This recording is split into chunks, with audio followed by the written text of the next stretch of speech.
মেদিনীপুর জেলায় 6টা multi super হাসপাতাল করে দিয়েছি।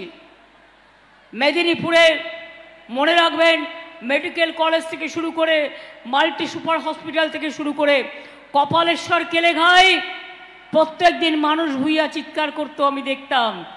কেউ করেনি।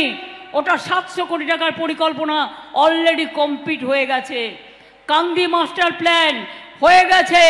আর এবার দেব জিতলে, জুন জিতলে, এবং মনে রাখবেন দেব, জুন, ঝাড়গ্রাম জিতলে আমি মেদিনীপুরকে উপহার দেব আমাদের ঘাটাল মাস্টার প্ল্যান।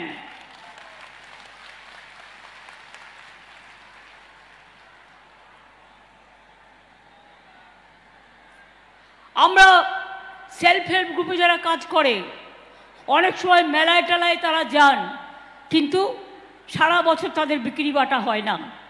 তাই আমরা সিদ্ধান্ত নিয়েছি প্রত্যেকটা জেলায় প্রথমে আমরা একটা করে বড় বাজার তৈরি করব। সেইখানে সেলফ হেল্প গ্রুপের ছেলেমেয়েরা যারা তৈরি করে ঘরের কাজ সেগুলো বিক্রি হবে।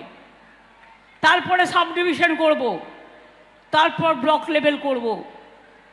আপনারা বলুন তো, উন্নয়নে অনেক এগিয়ে বাংলা, উন্নয়নে কেউ পারবে না, পৃথিবীর সেরা বাংলা, বিশ্ব বাংলা। এটা বাংলার ইলেকশন নয়।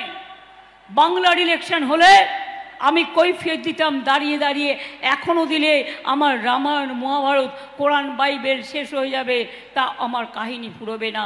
67টা স্কিম আমরা চালাই, ছোট থেকে বড়, জন্ম থেকে মৃত্যু।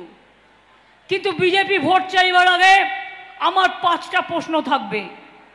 নাম্বার 1, প্রত্যেকের অ্যাকাউন্টে যেতবার পর 15 লক্ষ টাকা করে দেবে বলেছিল 2014 ইলেকশনে। তখন প্রধানমন্ত্রী হয়নি নরেন্দ্র মোদী, কিন্তু তিনি প্রধানমন্ত্রীর প্রার্থী ছিলেন। মনে রাখবেন, দিয়েছে কাউকে? কেউ 15 লাখ টাকা করে পেয়েছেন? 1 লাখ পেয়েছেন? 50,000 পেয়েছেন? যখন দেয়নি তখন বিজেপির ভোট ওর বাক্সে বন্ধ করে দিন। জিজ্ঞেস করুন 100 দিনের কাজ কাদের টাকা দেওয়ার কথা? এখান থেকে ট্যাক্স তুলে নিয়ে যায়, কেন্দ্রীয় সরকারের টাকা দেওয়ার কথা। 100 দিনের কাজের টাকা দিয়েছিল?